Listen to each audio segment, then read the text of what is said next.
Good evening. First here at 6, Missouri could soon be the first state to impose a new standard for how courts decide child custody cases. Our Capitol Bureau Chief Joe McLean joins us from Jefferson City tonight with a closer look at this bill and why some worry it may put domestic violence survivors at risk. Joe?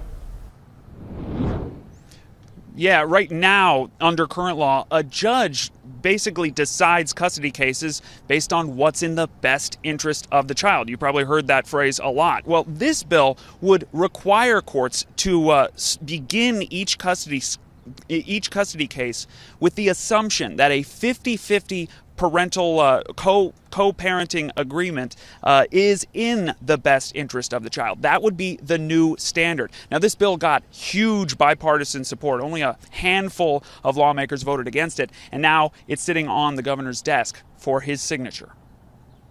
Under this bill, 50-50 parenting time would become the default unless one side proves it's not in the child's best interest. Some opponents of the measure worry the bill strips judges of their discretion in some of the most difficult and diverse cases.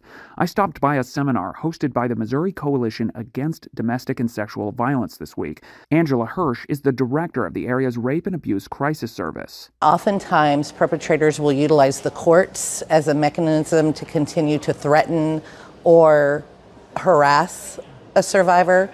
And our concern is that this is just another avenue to continue that harassment.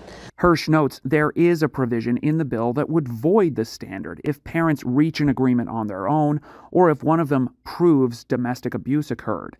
That proof must show a preponderance of evidence. Survivor advocates say that point is vital. And that is a lower burden of proof as opposed to a clear and convincing standard of proof that must be presented to a judge. Now, the governor tells me he hasn't finished reviewing the bill yet. His office told me that. He actually has until mid-July to take action on it. Reporting live in Jefferson City, Joe McLean, KY3 News.